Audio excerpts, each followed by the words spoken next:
Ooh, ooh, ooh, ooh, ooh, ooh. Apes are live. Hello, everyone. Welcome to this audio fan commentary of the Apes on Rise of the Planet of the Apes. With my good friend and subscriber, Jack McCullough. Say hi to the audience, Jack. Only joking. I knew he was going to do that. So we're here to commentate on the Planet of the Apes reboot trilogy, Rise of the Planet of the Apes, directed by Rupert Wyatt, released in 2011. God, I can't believe it's been that long. And yeah, we'll be commentating on the whole trilogy at some point when we'll be doing Dawn and War as well. Yeah. So, like the other commentaries, this is just a fan commentary, so there's no financial gaining from this. This is purely for entertainment purposes. If you want to follow along, put your DVD and Blu-ray in and we play, and you can listen along. Sorry we can't get the picture up, but for copyright reasons and, you know, from where we are, it's really the best we can do. But and we have specified it's an audio commentary, so yeah. Yeah. So, say before we kick this commentary off. Caesar, fuck commentary. And don't you forget it. Imagine we just did the rest of the commentary in like the Caesar voice. I like scene of myself in prison fighting Cobra. It would take fucking 5 hours. Yeah. Oh God. Well, actually, this is the shortest piece, so Get your bananas out. yeah. I've actually got bananas in the kitchen next door. I might actually have someone watching this. Fair enough. Oh God. Okay, you ready? Yes. 3, 2, 1, play. Dun dun.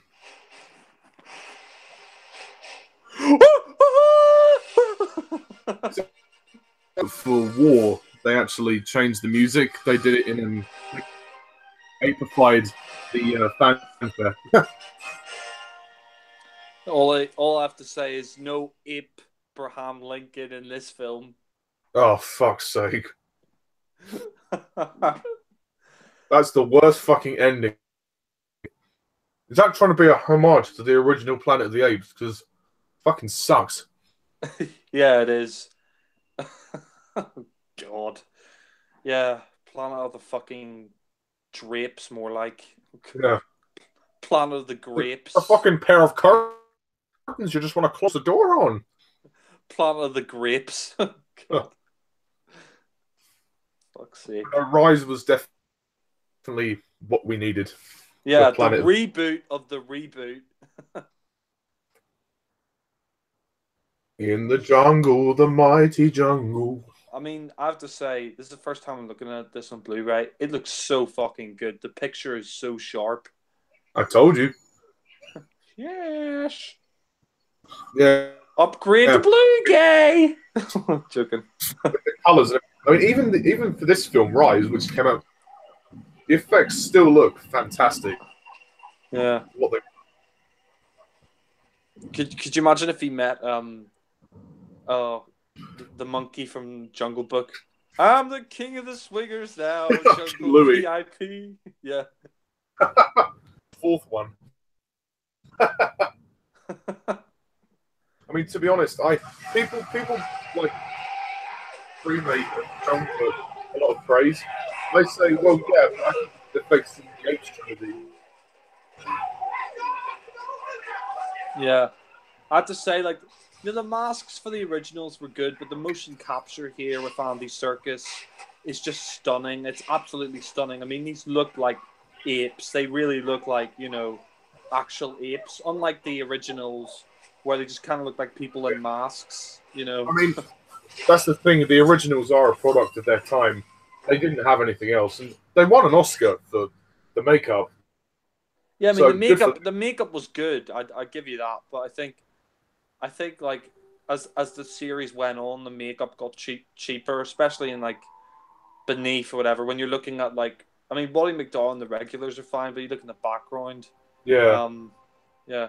I I mean, think this is if you're quite going to tense. reboot, if you're going to reboot Planet of the Apes, you can't just do the same thing as what's happened before. So I'm glad that they decided to do motion capture. Yeah. I think this is quite intense where the apes captured Bright Eyes and Yeah.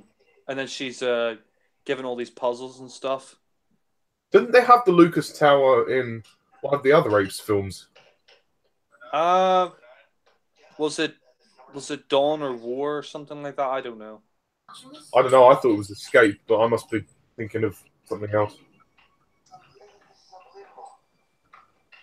And this is where the end of the world starts. Yeah. Apes doing puzzle. Monkey see, monkey do.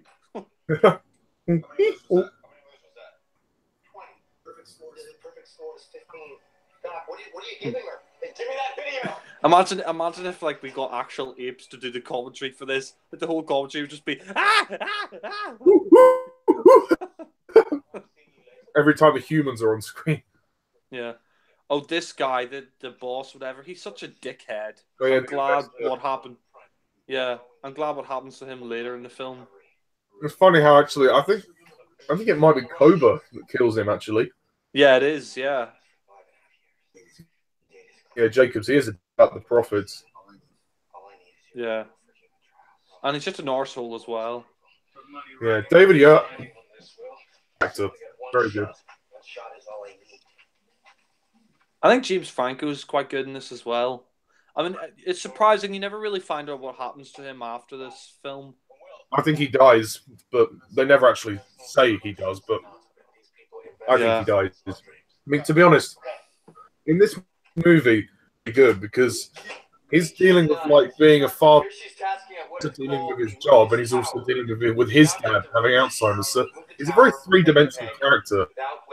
Yeah. Unlike General Aldo in Battle for the Planet of the Apes. Oh God, or lack of battle. The school bus of the Planet of the Apes. Yeah, I love the science of this film. The idea of it is really clever.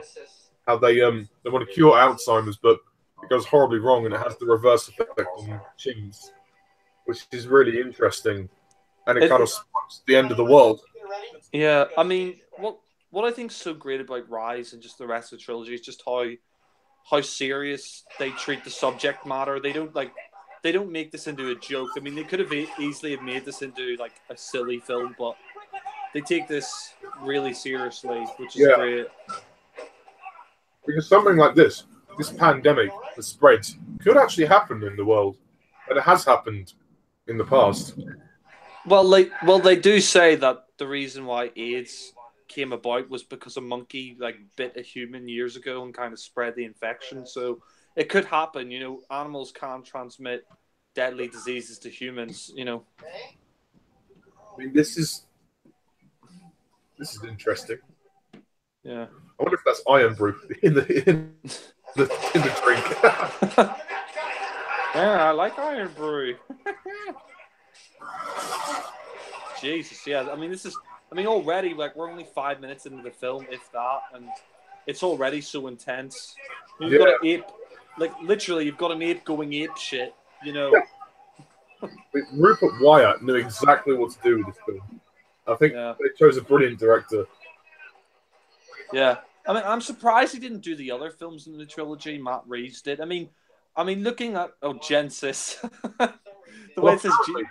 I heard about Rupert Wyatt. Matt Reeves had said that they'd asked Rupert Wyatt to do it, but there were scheduling conflicts, and Rupert Wyatt, I think there was some scripts that weren't liking, and he had to drop out. So, Matt Reeves then came in. They asked him to do it. Thank God. I mean, watching Matt Reeves plan the Apes films, it's almost like it's the same director. That's how good his films are. I mean, yeah, I think because he was also a big fan of Apes, and he saw Rise, and he totally got it because it's Caesar's story. not James Yeah. Franco's story. It's Caesar's story, which is Yeah. brilliant. Oh shit. And this is the opening of the film. Yeah. Well, you can kiss goodbye to your paycheck. Genesis. It's funny the way it says Genesis, like it reminds me of Terminator Genesis, the way they spell it. Genisys. Maybe that's where they got the idea from. I expect to see some kind of Skynet advert come on at some point. It was on the TV the other day, Terminator Genesis. I actually don't think it was that bad, like rewatching it again. I thought it was quite good. I mean, it's not as good as the first two, but I think it's definitely the best of the films after the after the second one. Yeah.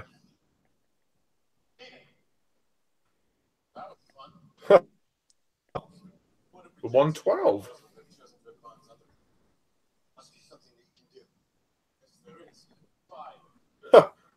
Charming.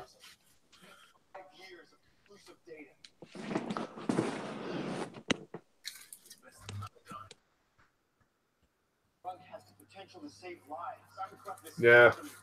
It's ironic now that you know how the trilogy ends and where it's all going to lead. It's all going to end in disaster. Well, kind of. The world will become a place to live. But hey, at least the apes survive. Well, I suppose this trilogy is called Planet of the Apes, so there's something. This is where it all begins, when James Franco is, well, basically has Caesar dumped on him. He was only meant to stay for the weekend, and, well, it kind of turned into the rest of his life. Yeah.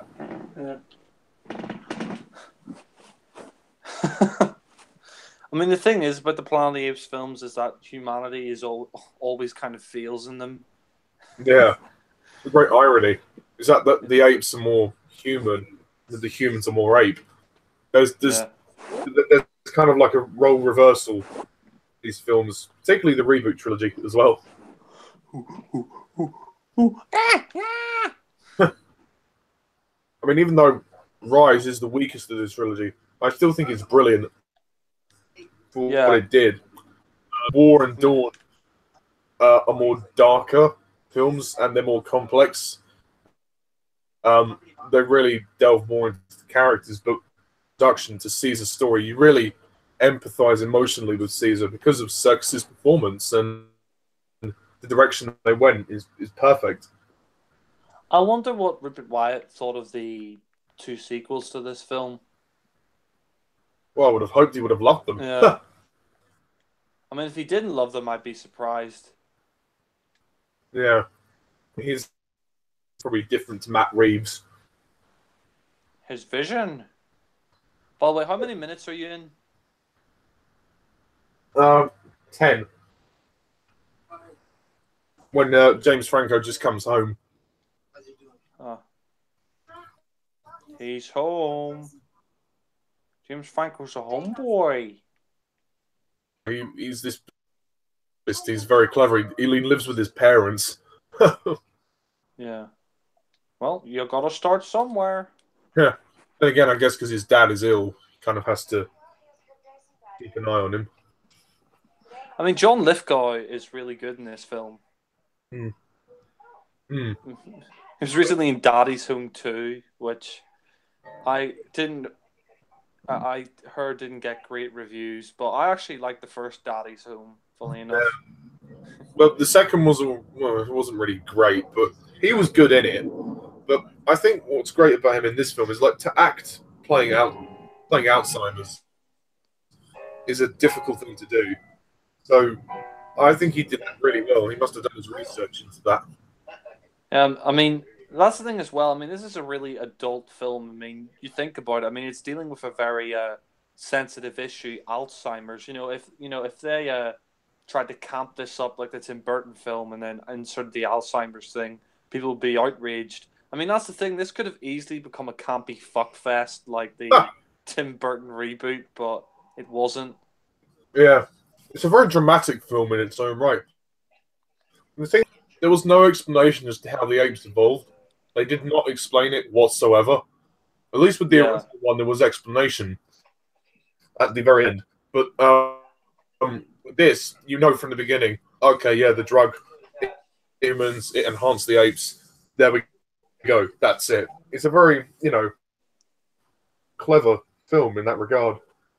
I was going to say, I think it's interesting as well, the fact that the reason why the ape went crazy, Bright Eyes, was because she was trying to protect her, cub, basically not her cub, but trying to protect her, Caesar, yeah.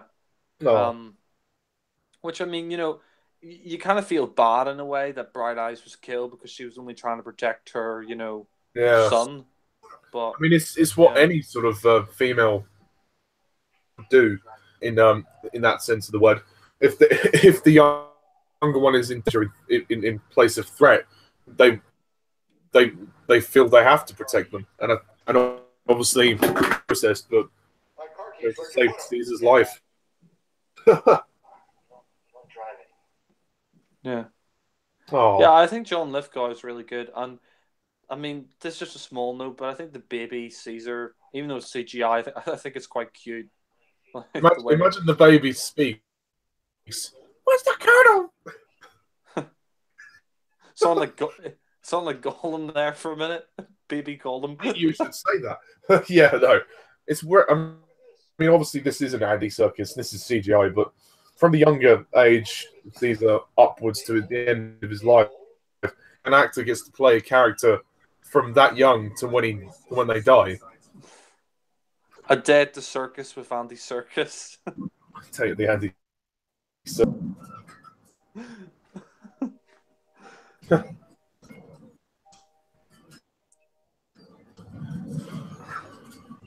I mean, I think the reason why this is my least favorite is because it is more of a lighthearted film. That's not bad, but I think War and Dawn are just.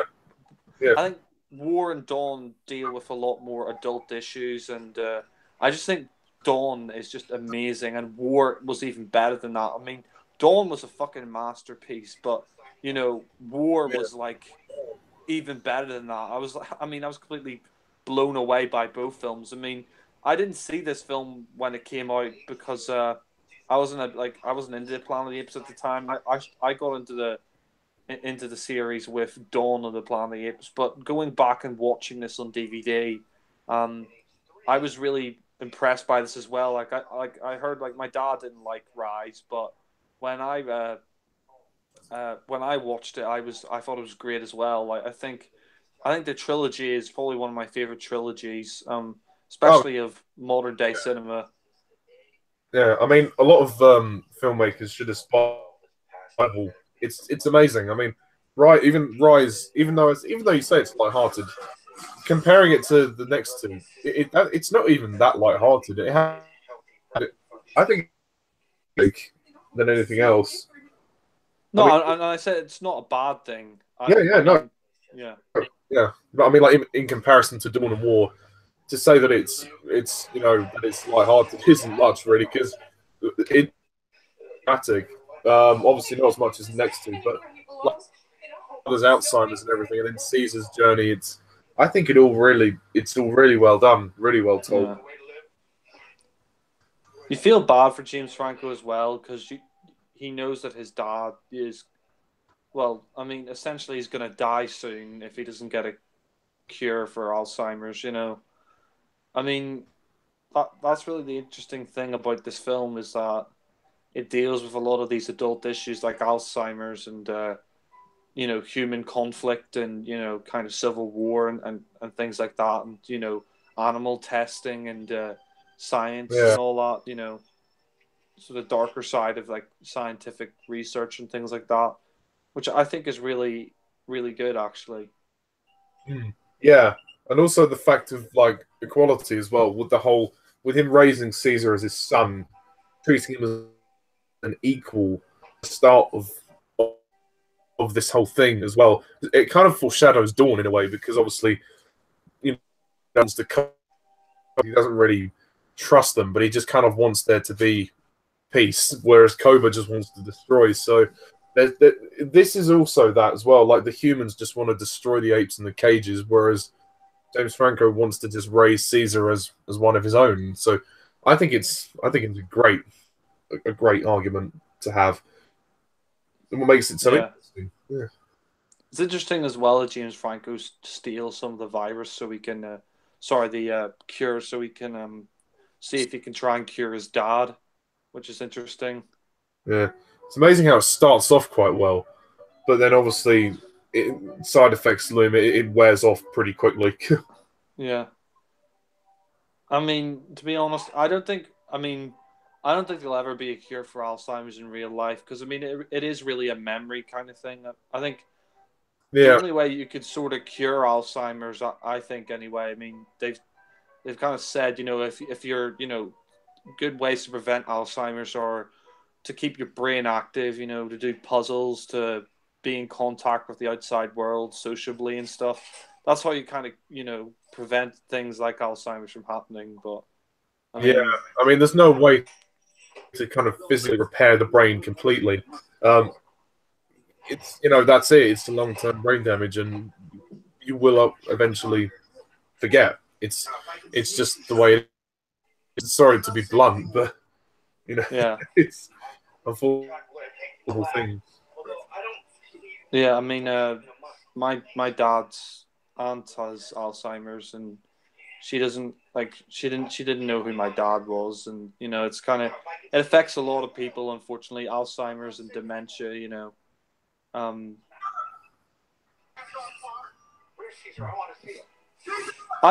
I think this is a great scene though, where he's like, "Where's Caesar? I want to see him." Like, he remembers all this stuff. I think it is a nice moment. Oh, yeah.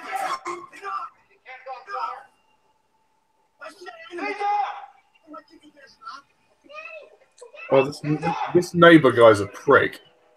Yeah. Oh yeah, he has the baseball bat. Yeah. No monkey business. Stop monkeying around. I'm tired of monkeying around. Oh, ooh, do. No. I think Caesar's quite cute, like especially in this film, in the first film, Rise. I mean, have you seen him in War? My God, he looks rough. Yeah.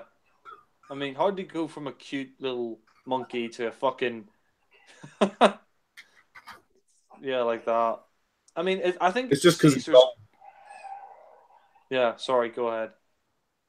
Obviously, because he's older, that's why he looks a bit more rough. Yeah, I know. I know. Plus, he's gone through all these battles and stuff. So, yeah. I have to say though, I think Caesar's character arc is amazing.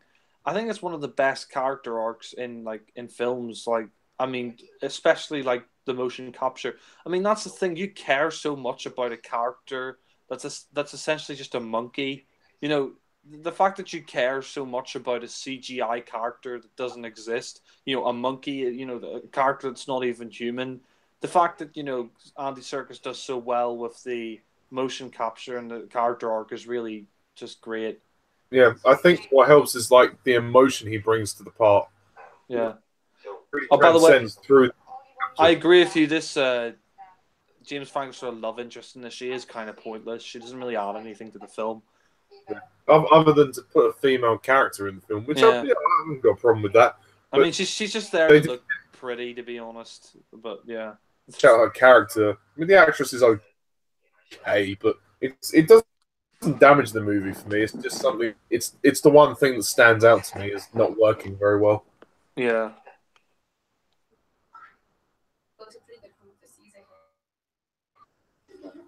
He's even got a TV.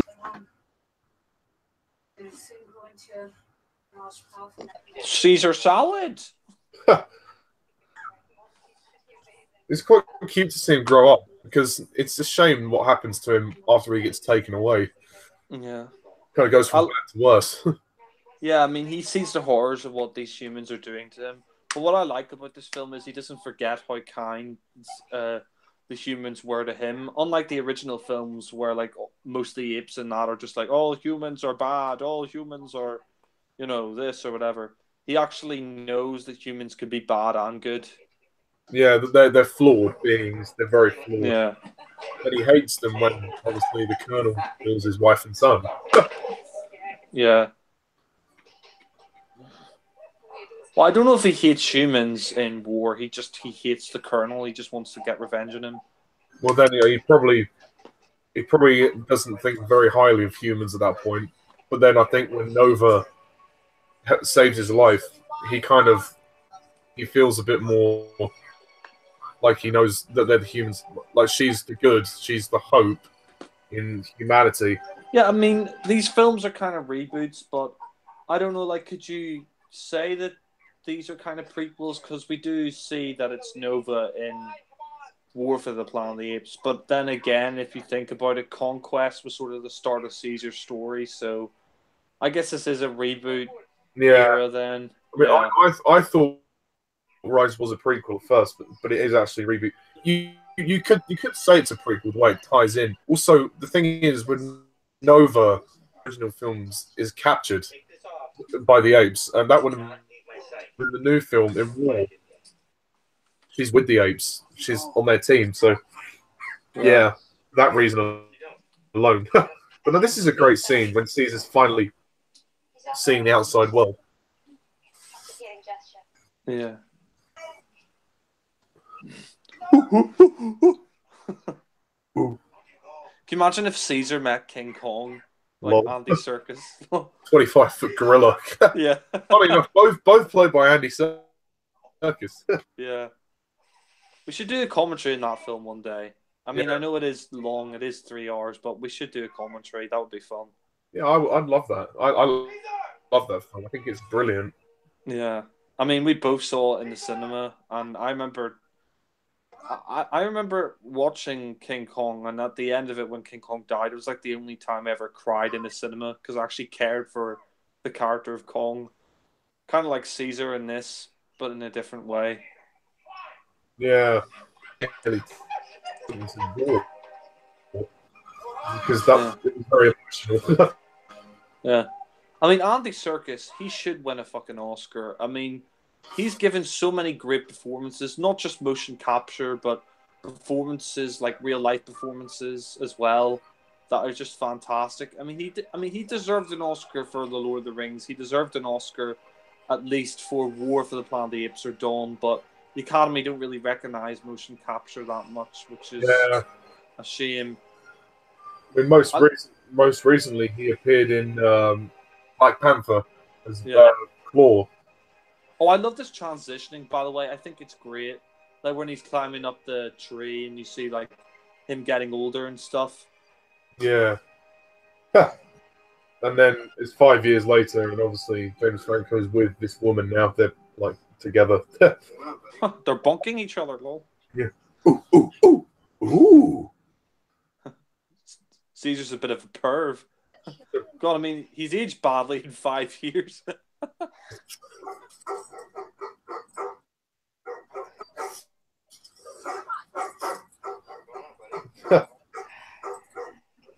I mean, I really love his relationship with James Franco in this film, Caesar. You can really tell they both really care for each other. It's kind of like, I guess you could say, like, best friends kind of thing. Well, I would actually go on the verge of father and son. Yeah, I was going to say, yeah. Yeah, because that is essentially what done. Though, you know, with the collar around him, he still values his son.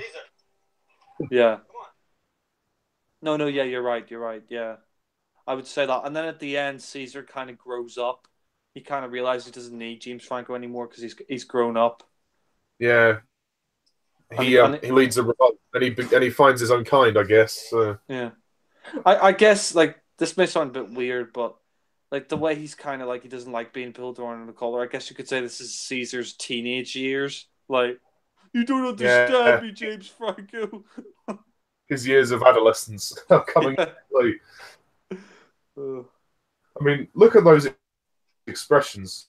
Like, that is incredible. I mean, it's, obviously half of it is wet visual work, but Andy Serkis is doing that, and you feel every expression on his face. And he says, the CGI is hardly dated. you know, 6 years later. Sorry, 7 years And, later. yeah, you're right. And actually, each film it improved. Like with War, it looks so good. I don't know how they got it to that level. It can't get much. Yeah, I hope they don't make another film after War. Like, if they're gonna do a spin-off, fair enough. They But are. I just think like if you just ended there, it'd be the perfect trilogy. Don't spoil it. Don't spoil it like the other Planet of the Apes films. You know, we don't want another Conquest or Battle or even Tim Burton atrocity again. I'd love Matt Reeves to do it. I mean, because they are going to do another one, but they haven't actually confirmed like when they'll do it. But they could do it as long as it's as good as at least a good. Yeah. But it will never be as good as the first three, I think. Yeah, I was gonna say like, I mean, it's amazing that I mean, the fact that this film came out 10 years after the Tim Burton film, it's amazing that they managed to reboot it in this way. Because you'd think after the Tim Burton film, right, that's it, the franchise is dead. Like a lot of people thought after Battle, right, that's it, the franchise is dead, just call it a day, bury the hatchet, let's forget about these films. You know, the first one was great. And then you had the Tim Burton film, it's like, okay, now the franchise is truly dead. That's like 10 years later, they rebooted again, and this time it actually works. Like, you think, like, I mean, I'm really, you know, in awe of how Rupert Wyatt, you know, resurrected this dead franchise. Because I guess most people would just give up on it. You know, they'd say, "Fuck it," you know, it's had its day. You know, I mean, you can see that there's definitely elements of the originals in here. There's a lot of inspiration in the story, but this is a very fresh, very original, and very reinventive look at the modern Planet of the Apes, as it should be. yeah. I mean, I think James Franco, you know, I mean, he's done a lot of comedy stuff as well, but I think he's actually quite good as a serious actor. Yeah, he can do the dramatic stuff pretty well. Yeah. I mean, of course, he was in the Spider-Man films with Tobey Maguire, and I thought he was good in those films. Yeah, I agree. I mean, they could have written his character a bit differently in the third one, but oh well. I thought his character arc though in the third one was good at the end, where he helps Peter at the end, and I did like that. Yeah, I love that moment when Caesar turns the fork round for John Lithgow, because obviously he's got. Yeah. I thought Caesar was gonna get pissy with him for a minute, like, you know, be like, "No, that's not how you use your No. Oh, you can see the emotional struggle with James Franco as well. This is his father, you know. He doesn't want his dad to die, but he knows that his dad is in such a critical condition. Not only that, but even Caesar like sees like the deterioration in him, and even Caesar feels bad for him. Yeah. Uh-oh. Oh, that's a nice reference. Yeah. The Statue of Liberty. No, I mean I think John Lithgow is really good in this, and it's a shame. Like, you know, you think that he's coming back, and then he goes into remission. Basically, he goes back to what he was before. You know, I mean, this scene is quite traumatic here, where he gets into the car, like the neighbor comes out and starts having a go at him. yeah, it's like he's got Alzheimer's. You know, give him a break.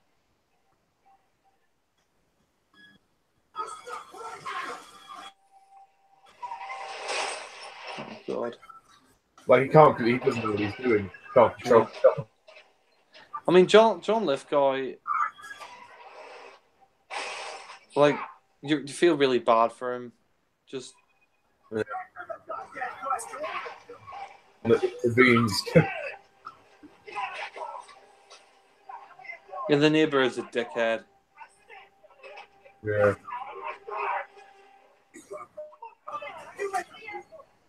And then now Caesar's getting angry. Look at you, I mean, this is the thing. If you think about it, you know, in a way that, you know, the guy cares more about a fucking car than he does an actual person's mental health.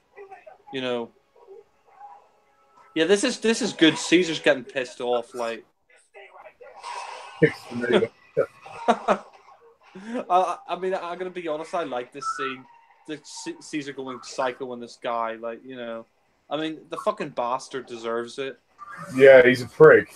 He doesn't care that the guy's mentally unstable. I mean, that's the thing. I guess you could say like the message is sort of like this guy cares more about a fucking car than a old man's mental health. You know, he cares more about his car than he does like someone else's life. It's actually kind of a reference to Lord of the Rings. He bites his finger. Yeah. Like Gollum did in Return of the King. I just love his reaction. He's like such a baby when he bites it. Oh.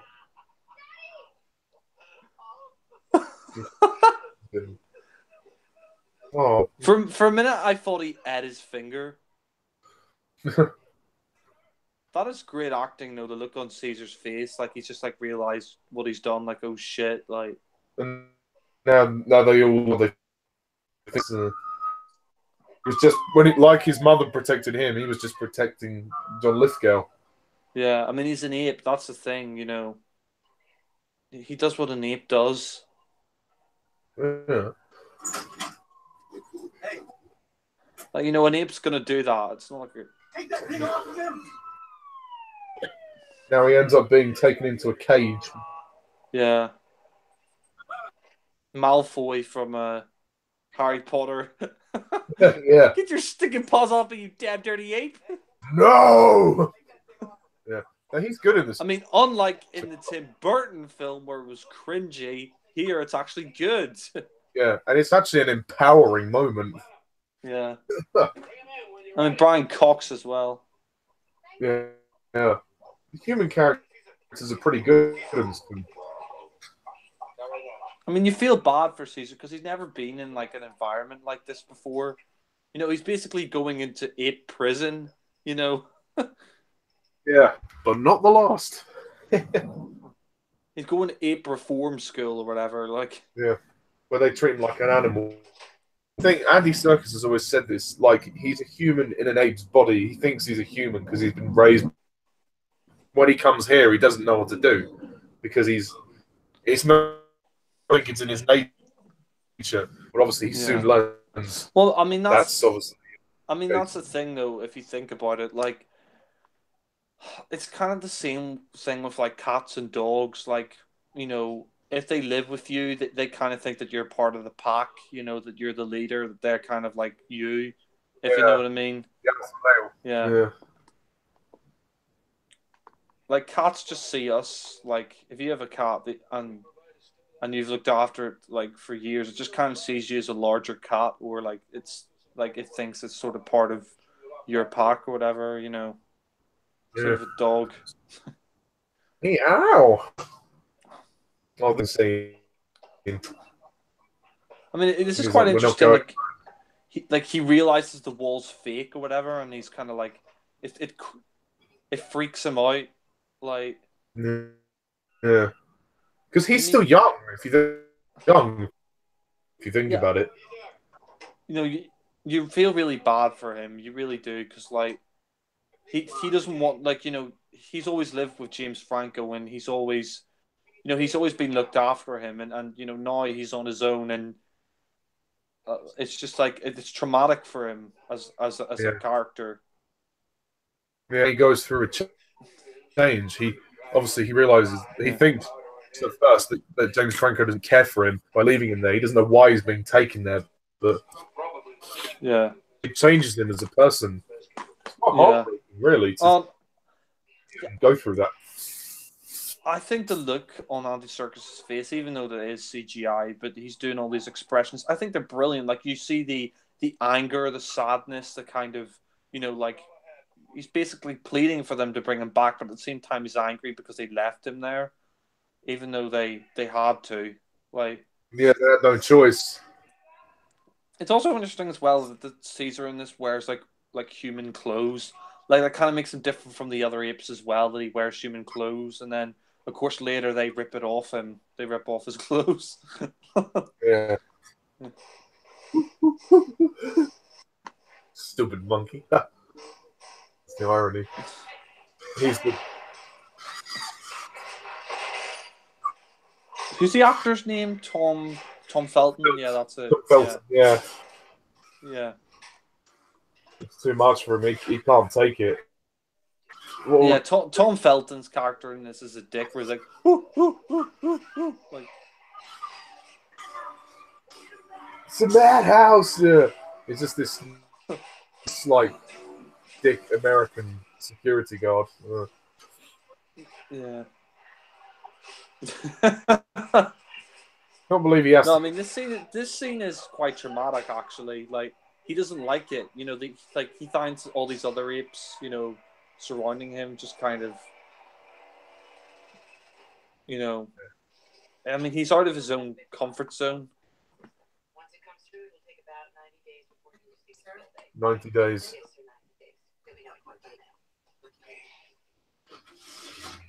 Go back in the computer, change things around. You're gonna get me a date for my appeal this week. You got it? I can't help you. All right, then we have a problem because I'm not moving until you do. 90 days, sir. You have to admire his persistence. You're lucky they didn't put that animal down. Yeah. 90 days, sir. It's like, fuck off. I mean, the animal made a mistake, but of course, you know, they're like, oh, it's a danger to society. Yeah, it's a severe overreaction, really. Yeah. Well, yeah, the incident was quite, dramatic. It was a serious incident, but surely 90 days. That's it's a quarter of a year. Yeah, like come and visit before then. But obviously, maybe. Maybe it would make it worse if he visited because it would just make Caesar more upset. Like maybe Caesar would think that he's kind of like trying to taunt him or something. Yeah. It's a bad house. Ooh. This is a Apes world. Boom, boom, boom, boom, boom. Yeah, I mean Jacobs is, I guess you could say, the villain of this film. I mean, yeah. Because I don't really think there's any villain in this film, unlike the other two films. Like you have Koba and Dawn, and then you have the General and War. I guess you could say Jacobs is the villain here, but there isn't really a villain, I'd say. Well, yeah. The guard, the security guard, and his son, Tom Felton's character. But I mean, Jacobs is in the sense that when he decides. When he's like, so he kind of does things, I guess you could say. But it's more clear in like Dawn and War, you have like permanent villains.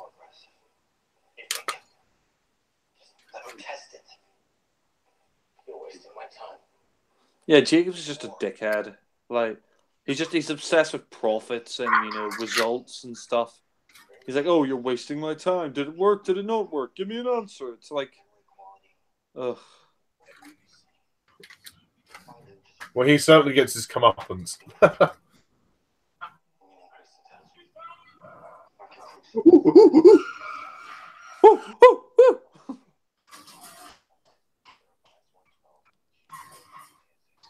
To be fair, Caesar, this prison ain't nothing compared to the one you're going to find in War.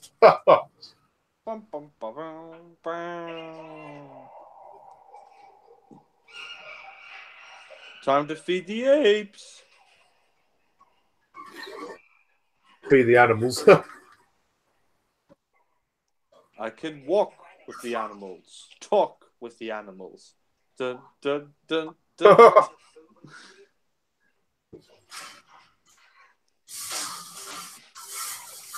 I love the way he just throws the food at him. Yeah, they hosed him down in the original film. Oh, nice reference. Yeah, Tom Felton's just a dickhead. Like, he just threw a bit of food in his face. Like, yeah. Oh, don't worry, he's a nice guy in real life. Yeah, I know. Yeah. He always plays pricks though in films. Like he plays Malfoy who's a prick, and then this guy who's a prick. Yeah. He just plays pricks all the time. Well, I guess he's good. He's good at being a prick. Poor Caesar. In a way, you could say Caesar's quite depressed. Yeah. In this film. They should make that into a song. Caesar's depressed. He draws the window.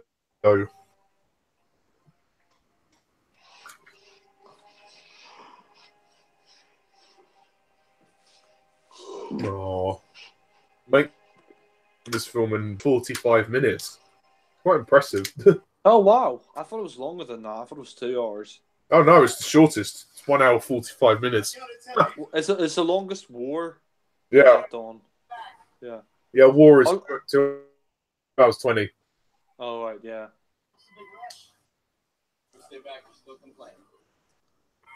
I mean, I think this trilogy is just amazing. Like the fact that they made, all 3 films equally as good, if not better, with each installment is just amazing. The fact that each film in the series is better than the previous one in this new trilogy is just incredible. Because I mean, Rise is a good film, and a lot of people are probably wondering how you're going to top Rise, and then Matt Reeves topped it with Dawn, and a lot of people are probably thinking, including me, how are you going to top Dawn, and then they topped it with War. It's like, wow. Yeah, absolutely. Here's Koba. Oh, shit. The little shit, yeah. Yeah. Koba Amin himself, he looks really intimidating with the scar on his face.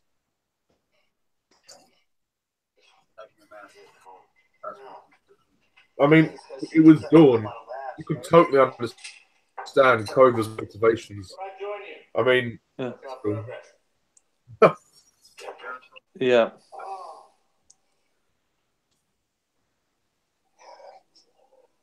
I mean, the Blu-rays for this was quite cheap. I think I bought Rise for like £1 in Blu-ray.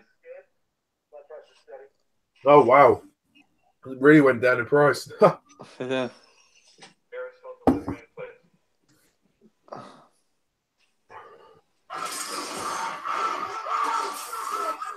By the way, I'm up for a Tomb Raider reflection on the Angelina Jolie films and the reboot once I've reviewed the Jolie films. Oh, sure, cool. Yeah, I'm happy to do that.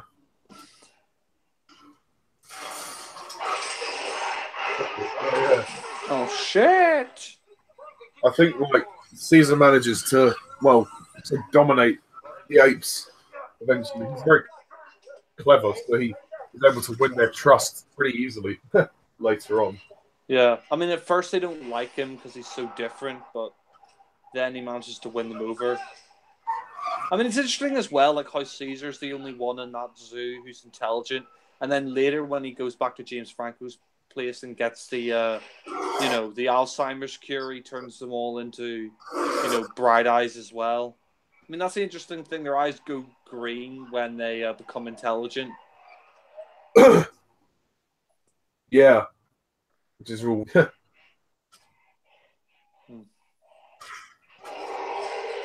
It's King Dong. In fact, he's kind of walking. I find that a bit weird. Yeah. What do you call the pancake face orangutan again? I don't know.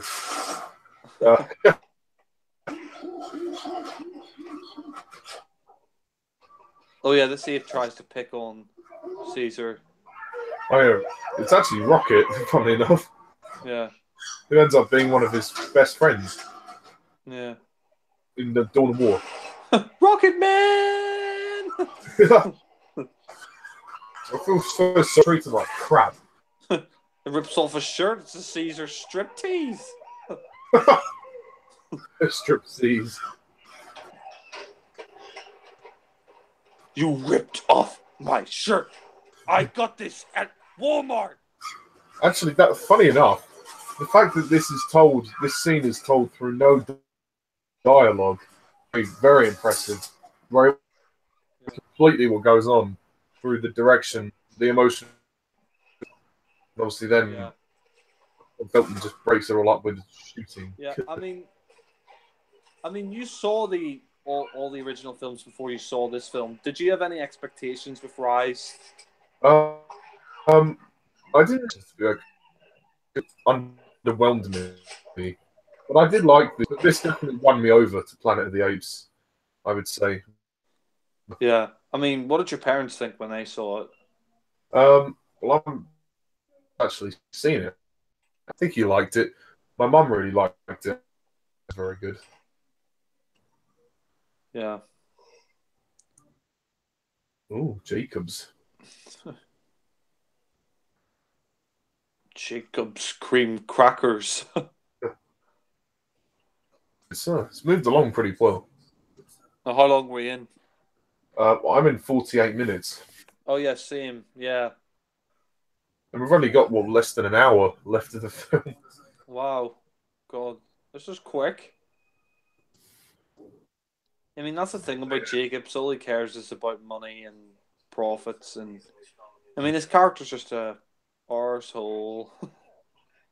Yeah, he's basically. It's funny. The other doctor has caught the virus. He's around everyone, and then the neighbour gets it, and he spreads it across the world. So it's a nice lead into Dawn.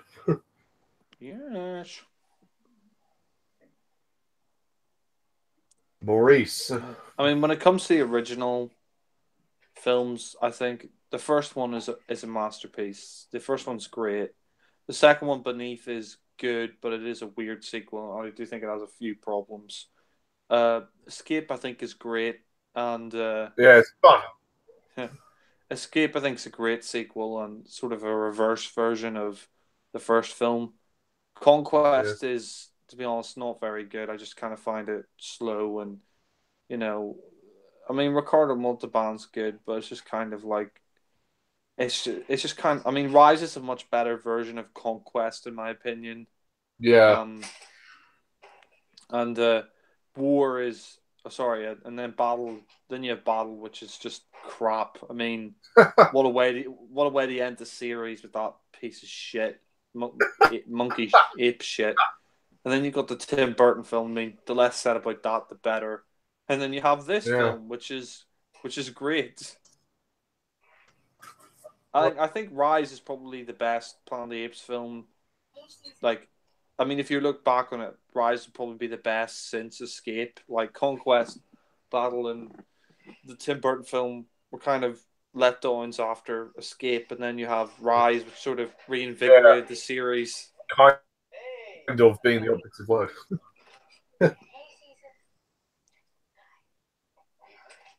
I mean, I agree with you about James Franco's love interest. She does nothing really. There's just no point in her. Like she doesn't really progress anything in the story. She doesn't have any character moments. No. So they can have a female. But I mean, he is the character in terms of the main characters. James Franco's character, he's through so much, as does Caesar. Like, their relationship is tested so much when Caesar's thrown inside the prison in the cage. So, I like this film where he's like, I like this bit where James Franco says, like, "Oh, I'm taking him back." He's like, "Oh, not with a court order, you're not." He's like, he's so determined to have Caesar back because, I mean, Caesar is like his son. He's raised Caesar, all these years. well, this is heartbreaking. Yeah. This is when he's given up. He thinks, "No, they love me anymore." Yeah. Yeah. I mean, look at that emotion on his face. So he's about to cry. Yeah. Yeah, and look, he just gets rid of the drawing because he's like, fuck him. He feels like, oh yeah, fuck him. He's left me here. He doesn't give a shit about me. You feel bad for Caesar. Yeah. I mean, if only Caesar knew. If only Caesar could understand where James Franco's character was coming from. You know? I mean, he is intelligent, honestly. He doesn't know what's going on outside of the cave. Yeah, I mean, he doesn't understand English. Well, not until later in the film, anyway. Yeah.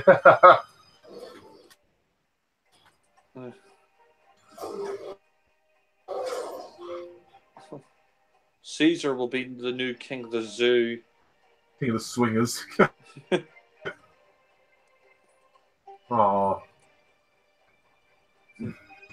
It wasn't the planes that killed Caesar. It was beauty that killed the beast.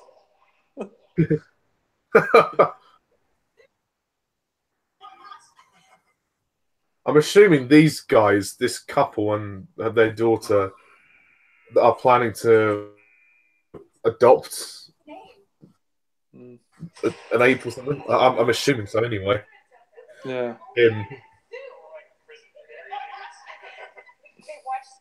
Yeah, I mean, Brian Cox and Tom Felton's characters are just absolutely reprehensible. Like, I mean, they shouldn't even be looking after animals because they just treat them like pieces of shit. Yeah, the father like son. Maurice. We are the message, Maurice. I always think Maurice looks really funny with his sort of pancake-like face. He looks like King Louis from the Jungle Book remake. Yeah, I mean, he's a dickhead. Tom Felton's character. He wakes up all the apes, like scares them with the electric rod. It's like, you know. Oh, Caesar grabbing him. I mean, that's the thing with.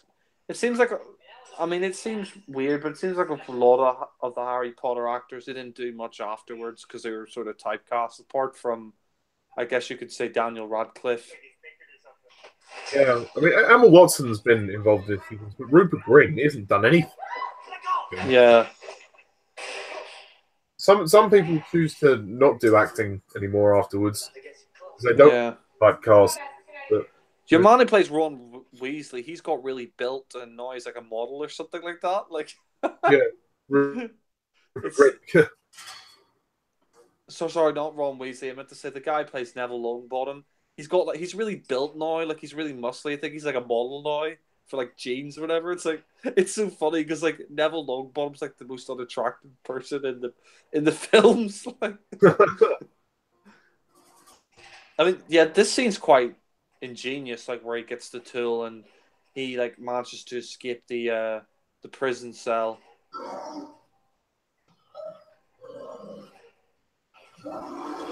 I mean, look, the effects are incredible.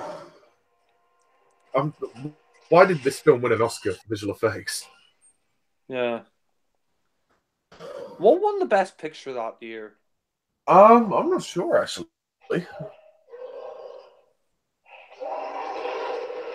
Yeah. Gorilla's not going to attack him, is it?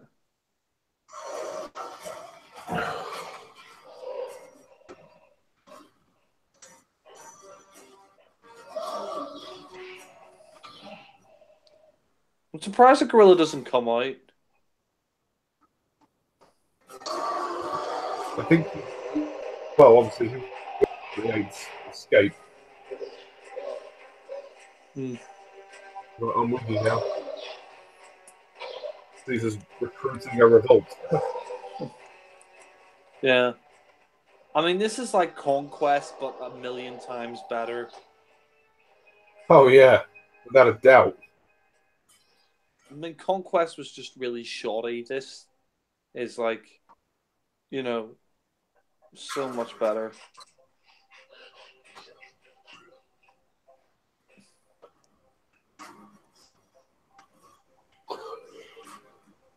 If you still have the Blu-ray, I mean, I'm not saying now, but maybe sometime in the future we could do a Raging Bull commentary. Yeah, I've still got the Blu-ray. Oh yeah, this scene is quite interesting where he confronts the other ape. Yeah, he's like joined me.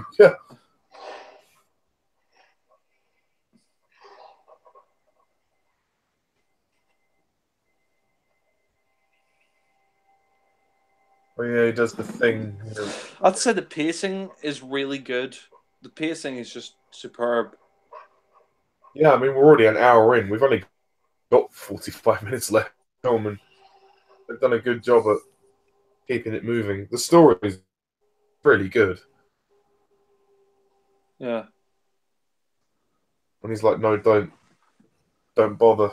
I'm dying. I like the fact that it focuses on the human drama as well, not just Caesar. It focuses on the human characters too. Like James Franco and his kind of it's sort of James Franco's story as well as Caesar's. Yeah.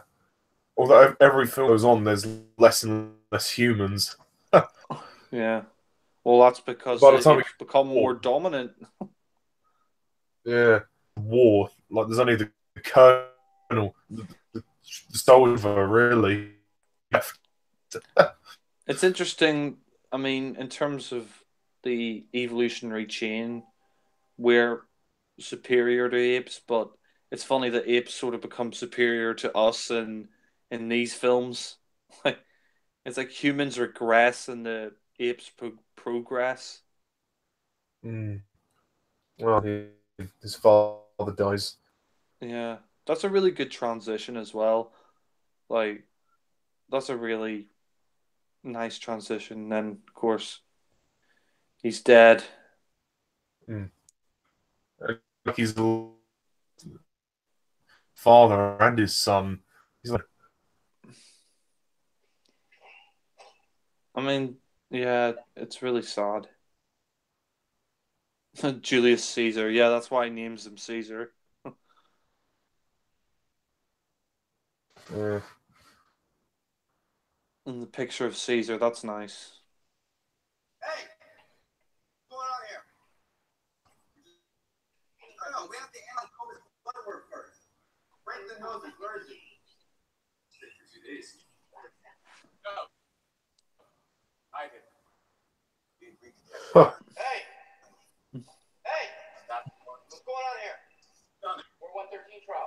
Yeah, I mean, this is interesting as well, like where he finds out that Jacobs is doing research and work on the apes behind his back, and I mean, it pisses him off so much that he actually resigns. He quits.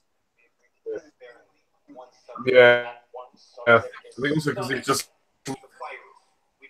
Yeah. not certain about what the effects of the drug are. He doesn't think it's going to work. Yeah. I mean, Jacobs is just, complete arsehole, like complete money grubbing arsehole. But at least he's upfront about it. You know, Yeah. you make his money.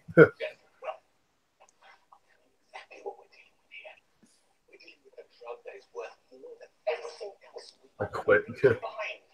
I mean, if it was me, I would punch Jacobs in the face. I'd be like, "Fuck you!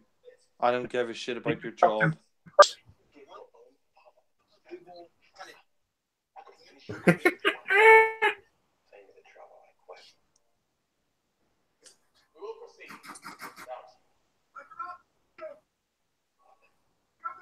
What you're doing. These tests need to be contained. You have no idea the 113 is stable, what kind of damage it can do to people. That is why we tested on chimps. I hate every ape I see, from chimpanzee to chimpanzee. And this is it. This is how the it starts spreading. The neighbor virus. Does it spread by air or does it just spread by contact or what? He sneezes on him, so I think it's like a they just pass it on to other people, and obviously that guy, the neighbor, is like a he's infected now. Yeah, goes around the world with it, infecting it, passes it on to everybody. It's kind of his fault how the world goes to shit.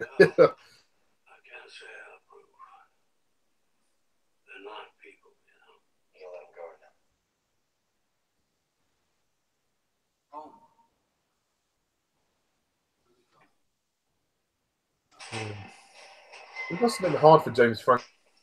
Obviously, Serkis is suit. I mean, you feel bad for him. He comes back for Caesar, but Caesar kind of rejects him.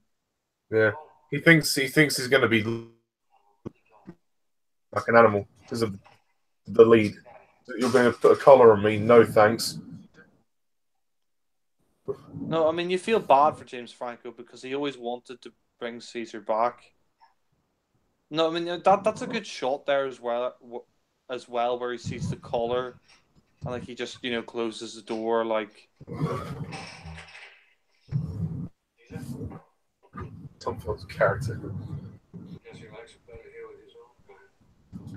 Yeah, but didn't feel like he could forgive James Franco's character. Yeah. No, Caesar's being the dick. Dick! Come on, Caesar, don't be a bitch.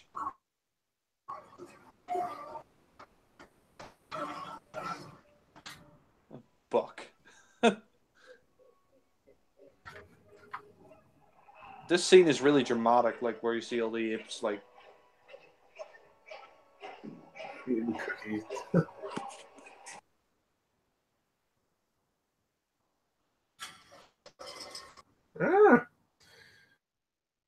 I like this scene. Caesar finally gets them over to his side through the use of food beverages. Love the way he kind of entices them in.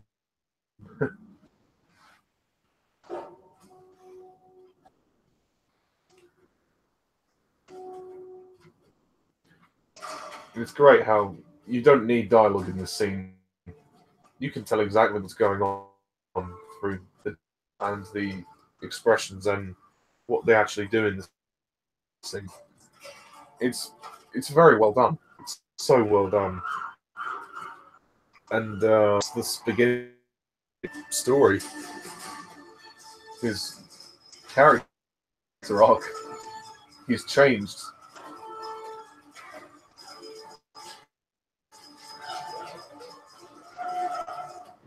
He becomes himself as a leader because of it.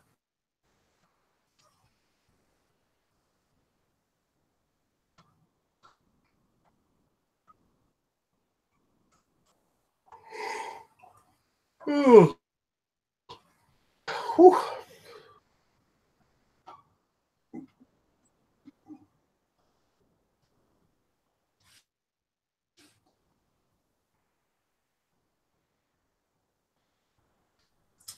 Apes alone weak. Apes to... That becomes a running theme throughout the trilogy.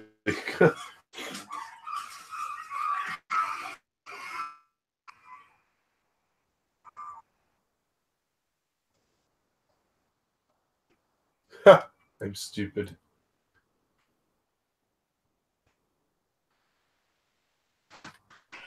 You there? Yeah. Sorry, I was just getting something to eat. No worries. I'm 1 hour 6 minutes in. This is quite good where it's like apes together strong, apes separate weak. Yeah.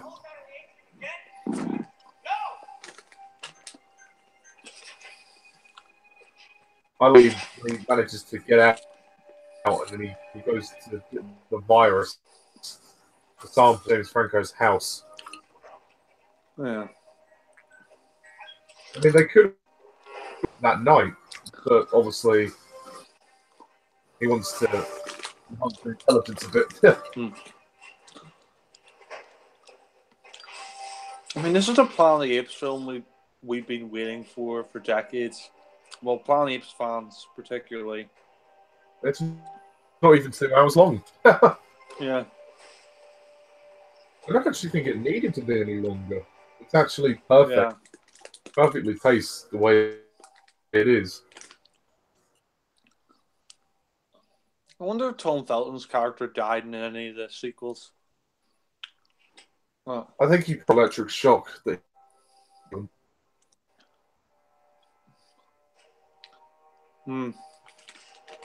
Oh. He's in the Ape in the city. It's like pig. It's like Babe, pig in the city. Caesar, ape in the city.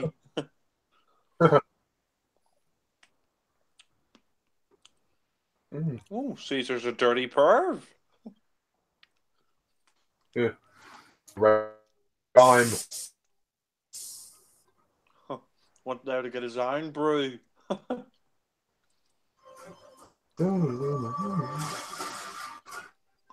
This film, Patrick Doyle, it's pretty good. Could you imagine like Caesar going the off license and getting drunk?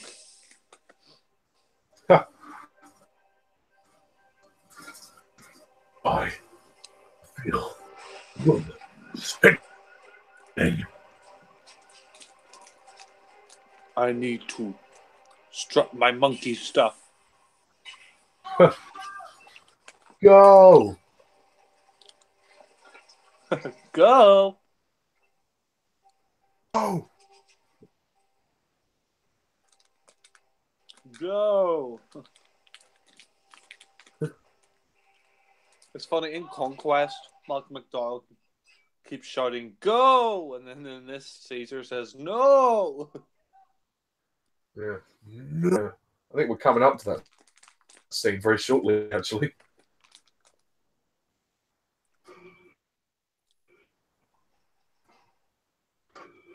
I think he's kind of asserted himself as the leader. He's cleverly gained their trust.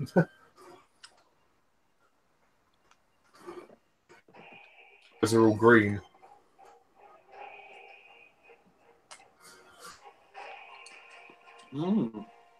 Caesar likes the green guys.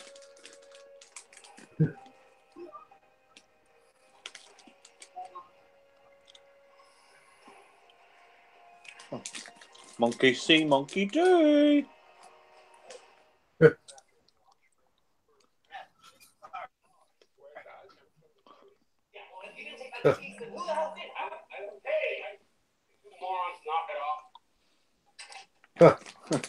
Really do much in the film for what he has.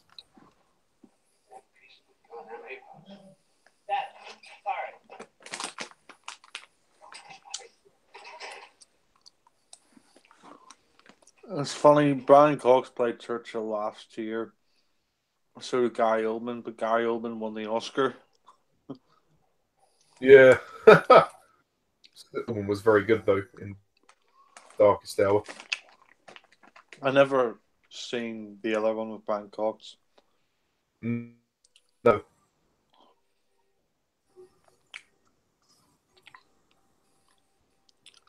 Can you imagine Churchill v. Caesar? I can't, actually. How many dictators must be appeased? It's like, no! Not up. God. No, Abraham Lincoln. Thank God. Okay. Franklin's dead. We never... This is like Casino Royale in terms of its good CPR for the franchise. Yeah. Apelicious. Oh, shit. I'd say along with Casino Royale, it's probably one of the best reboots to a franchise. Yeah. This is actually my favourite scene in the film. Because it completely took me by surprise. I did not expect them to reference him in such a dramatic way. And then for that to be the first time he spoke, yeah, that was perfect. Unlike in the Burton film, get your stinking paw off me, you damn dirty human. I mean, that movie doesn't exist, in my opinion.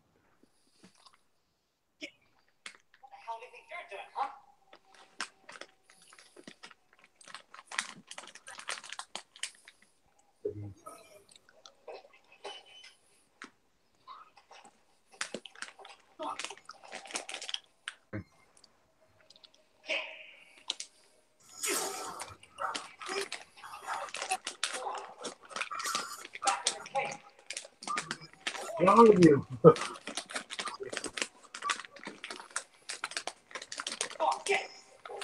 God.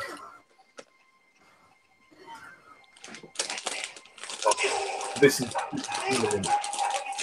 mean, there's no need to hurt Caesar like that.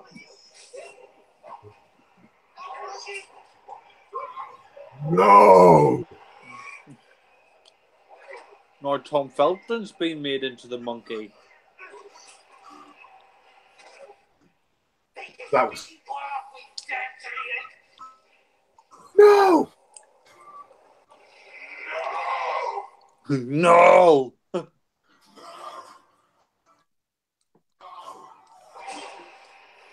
They're all shocked by it. Yeah, they didn't know he could. They're throwing him in the cage.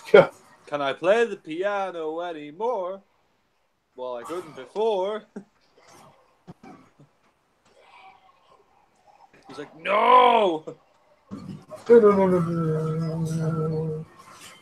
bit like a baby, like the first word he learns, he kind of keeps repeating it. Yeah. So. I guess the scene is where really Caesar becomes a man, if you know what I mean. Like he becomes he sort of becomes the leader. He becomes the lead of the pack. Hands up and he says, "No, like enough. Yeah, can't do this to me anymore." Yeah. Yeah. Can't treat me like a fucking ape. He's his own man.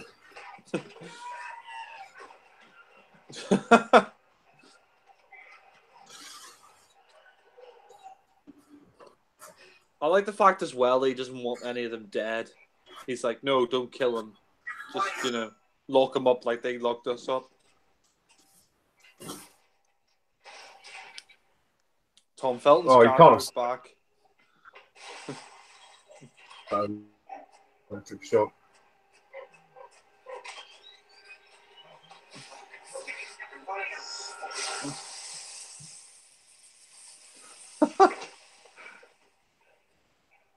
Can you imagine if you just said, I am invincible? Don't remind me.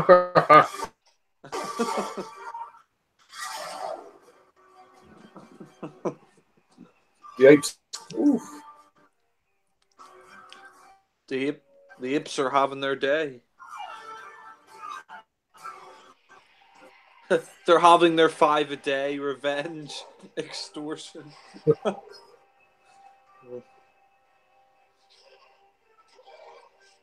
Just gonna quickly go right back. I have to say, okay. I mean, since all he is in here, I'll just say I love this scene. Like the final finale of the scene, the climax, I think is awesome.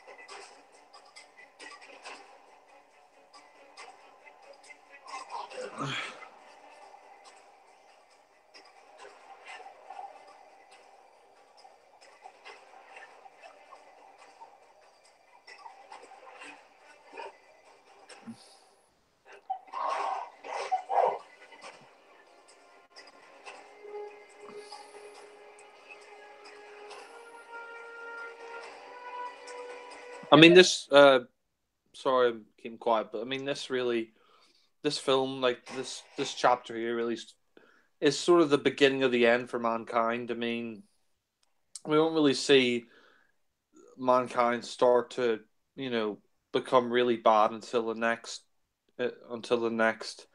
film in the next 2 films. But, yeah, I mean, you really see how bad the whole thing. I mean, you see how. No!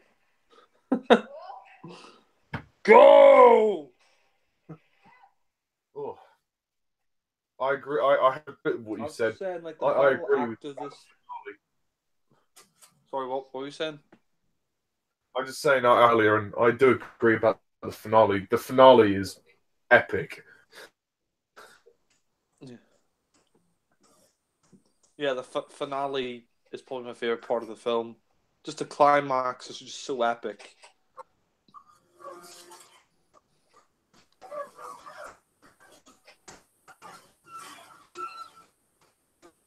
Oh. It's like, holy shit, the monkeys are invading! It's the flying monkeys from the Wizard of Oz. Yeah. Those apes are swinging through those trees. Yeah, I think Tom Felton's dead, to be honest. I mean, he was a prick anyway, so he was gonna die. Yeah. And now, in between the 10 years between Rise and Dawn. Yeah. Oh, it was Dawn 10 years later. I didn't know that. Yeah. It's 10 years later. Haven't seen Dawn in a while, so it'd be interesting to watch that again. Yeah, this scene here is just really intense, where they like storm the building. Cobra. I'm so glad like when Jacobs dies as well, because like he deserved it. Yeah, idiot. Speaking of Jacobs, all the apes are going monkey. They're going ape shit. Yeah. Yeah, there's Koba. We all know what's going to happen with him in the next film. Yeah. I mean, to be honest, I think the General is great in war, but I think Koba might be my favorite Planet of the Apes villain, just because of the history that he has with Caesar. And although the General is a good character, I just think maybe he could have had a little bit more screen time in war, but Woody Harrelson was great. Oh, you mean the Colonel? Yeah. Yeah. I see what you're saying. Yeah, maybe he could have had more screen time. I still thought he was really good. He was a really, like, extreme, real extremist, and really killed his own son, you know? This, interesting. Obviously, yeah. we get to war, that's going to be a very interesting thing to commentate. This scene is incredible, actually, where Jacobs like sees all the apes. One thing I will say that doesn't really make sense, like all these apes are like jumping through the glass. How are they not like cut to ribbons? But oh well, shit happens, I guess. Ape shit happens. Maybe bad ape comes from. But he did say he was from the zoo. I'm the king of the swingers now, jungle VIP. We should do an edit of that. I love how they're using the bars from the zoo as spears.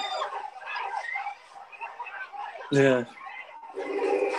Yeah, I mean, like, it's interesting as well, like, they help all these other apes escape from the zoo.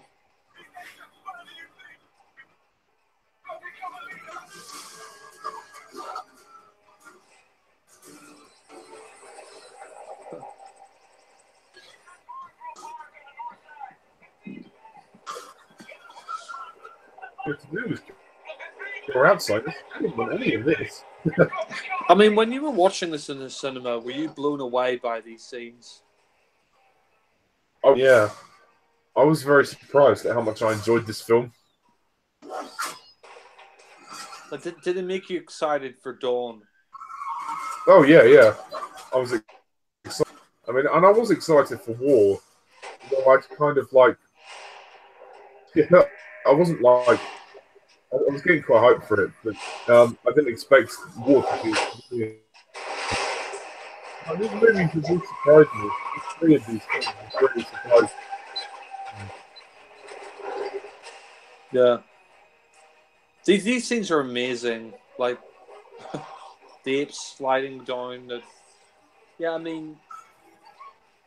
I don't know how they're not cut to shreds when they smash through the windows, but it's still just a great scene nonetheless. The apes are causing havoc! How they'd like wrecking the police cars as well. It's got like a frisbee or a boomerang. out of the sewer cover, the manhole cover. Yeah. On the bus. Taking a bus ride. I love that shot with Caesar standing on the bus. That's brilliant. Yeah. No, I love these scenes. I mean, the climax of this movie is my favorite part of the film. It's so well done. Did it surprise you as well? Because obviously you saw the films out of order. Well, I saw Dawn first, and then I went back and saw Rise. I was actually surprised at how great Rise was, because, you know, Dawn I thought was amazing. I mean, that's the thing about Dawn, is you don't really need to have seen Rise to understand the plot to Dawn, because they kind of have a brief recap of Rise at the start of Dawn. Yeah, I mean, obviously it helps to watch Rise, but I haven't seen it. It pretty much will be up to speed. Yeah.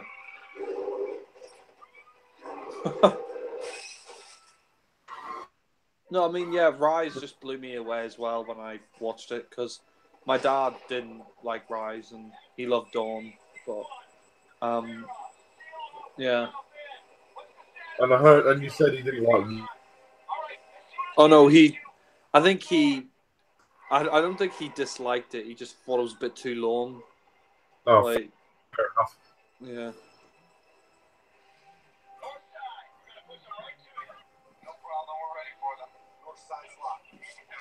I thought War was the best film of last year. I'm shocked it didn't get Academy Award nomination. Same with Blade Runner 2049. How the fuck did that not get nominated? Say that, I think War did get nominated for visual effects, but I don't think it would win it. It should have been nominated for Best Picture. I mean, it's fucking Best incredible. Actor.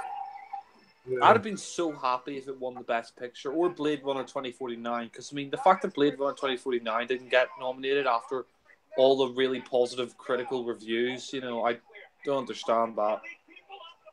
Yeah. I was very impressed by it. Yeah. I saw Alan's review, The Shape of Water. He didn't really like the film. He just didn't buy the love story.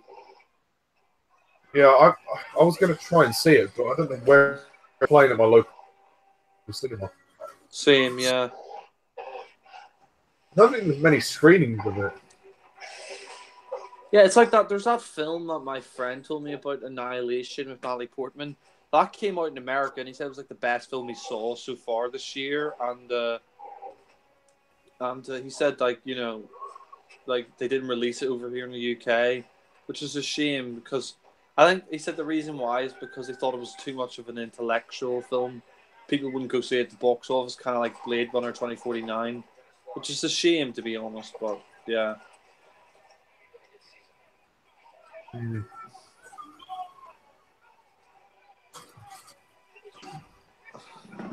Yeah, I mean, I don't really see the point in James Franco's girlfriend. She just doesn't really do anything. Yeah. I mean, she's hot. Yeah, she but does. That's it. Developed character. She's like the only female character in this film. So I suppose that we're in. But... Can you imagine Max Zorn and Caesar fighting on top of the Golden Gate Bridge? Falling. Caesar! Caesar! Oh! Oh!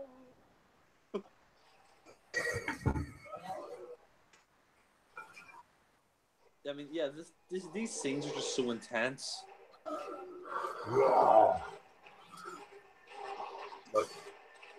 I mean, the fact that, you know, they made these apes look... I mean, these apes, you know, they almost look like real-life apes. CGI's that good. Yeah. The thing as well, Caesar's like, you know, when that gorilla's about to kill a human, he's like, no! Like, he doesn't endorse that, which I like. No. No, he's like, no. He doesn't want to be like the humans, you know, who would kill. Yeah, and also he knows that humans can be good as well. Yeah. And he would only, like, enforce what, you know, he's not going to enforce murder like the ape. But sadly, Cobra breaks those rules. Yeah. No, sir. Negative. On the school bus. Aldo killed Ape. Aldo killed Ape. The return of the dreaded school bus. I swear there's a school bus in every Planet of the Apes. Yeah. Seriously. Well, I know there's not one in War, but yeah. Yeah, I mean, the school bus here is good on, like, battle. Yeah. Dawn. But it's only there brief. I was going to say, like, Koba's death, I think, is great in Planet of the Apes. Unlike Aldo's death in Conquest, which is like a Disney villain death, like, Aldo kill Ape. Aldo kill Ape, and then he falls out of the tree. Like, it's pathetic. Apes on horses. Gets old.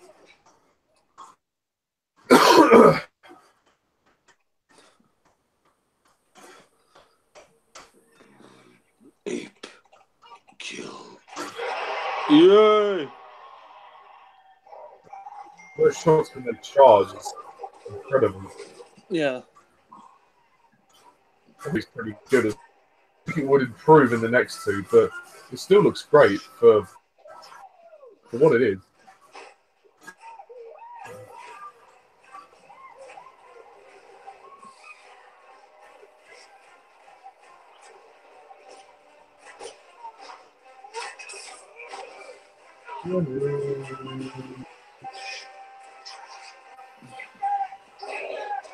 Bro!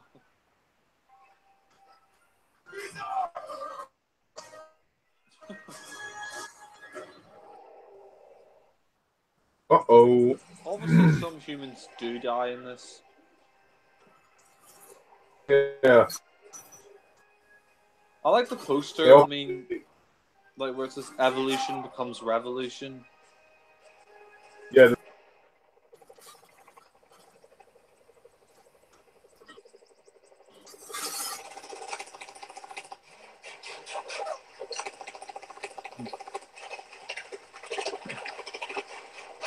You know, this may sound weird, but I think a Planet of the Apes game would be awesome.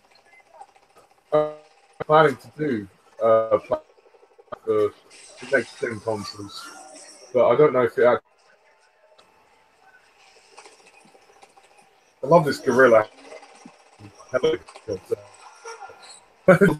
Jacobs and the part.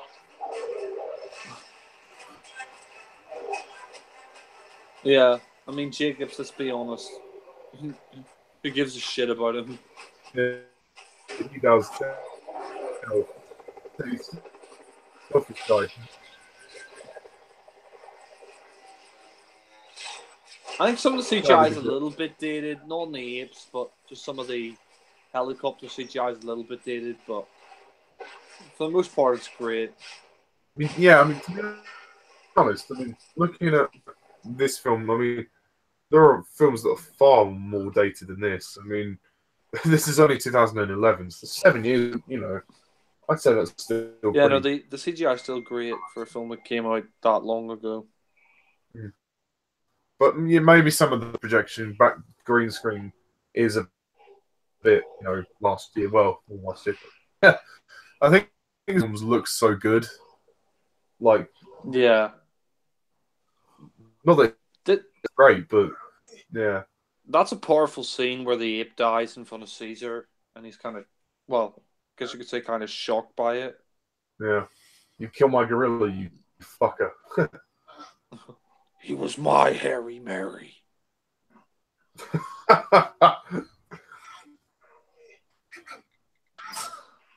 Oh yeah, he was like, help me. And like Caesar gets pissed off. It's funny that he just lets Jacobs die. Well, Cobra's the one who really kills Jacobs. Him over. I guess Cobra. I'm so glad Jacobs dies because, you know, he doesn't deserve to live. I mean, after the shit he's done. Yeah. He basically endorses Cobra to kill him. Well, he kind of gives him a nod. Yeah, push him overboard. I guess in a way that's kind of also obsession with murder. Well, of He says you monkey or something. yeah, You filthy monkey or something like that. Yeah. Yeah, that's only the start of what to expect in Dawn. Yeah. I mean, my God. I mean, the start of this movie was, intense. The ending is even more intense. Lost swings, apes together, love. We need a bit of ape love. A bit of sexy ape love. Ape, human. Fuck. Fuck! This is a very powerful ending, I think. When he sends Franco, and I forgot to do a sketch for my review of War for the Planet of the Apes. There's not many scenes you can do a sketch on, to be fair. Yeah, it's quite a serious film anyway, so. Yeah, but in a way, it's quite a depressing film. But actually, I'm surprised that my sketch turned out that good for Force Awakens, because I was quite short on my ideas with the Force Awakens sketch. That's why I was shorter than the others. But I'm surprised how well it. I'm surprised how well it turned out. I love this ending. This is so moving. And he says, "See, he's home," and then he lets him go. Yeah, his own kind. I like the scene in Dawn as well, where he finds the camcorder. Yeah.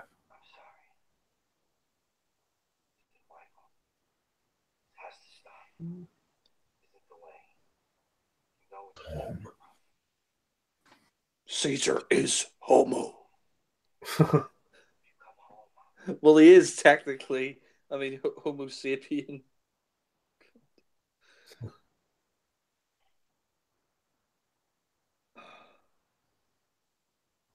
Caesar is home. Oh. I like the woods. Fucking my people. Time for a bit of ape sex. It's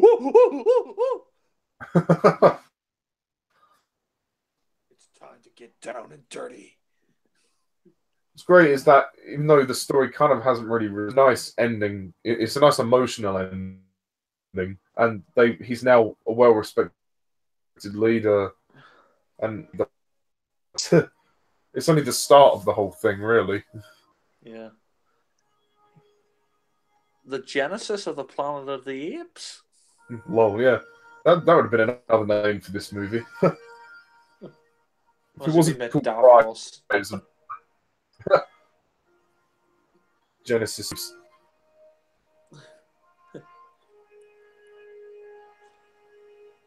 Davros just appears.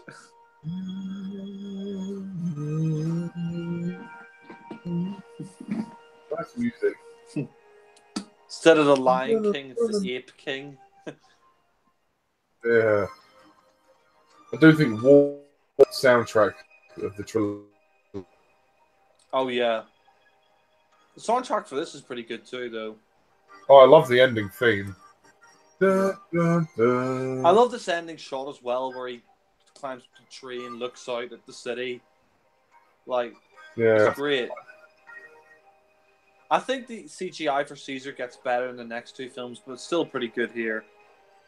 Yeah. Directed by Rupert Wyatt. Superb.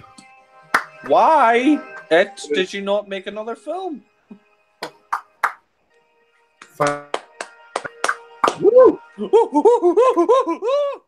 And that was Rise. That was good. I enjoyed that.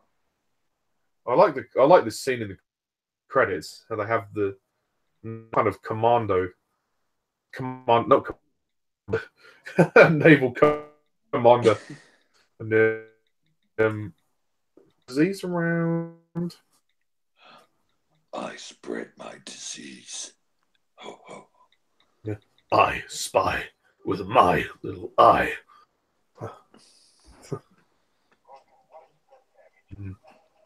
Yeah. I was quite intrigued actually when I saw that. Oh wow. He's not gonna last for long. Yeah.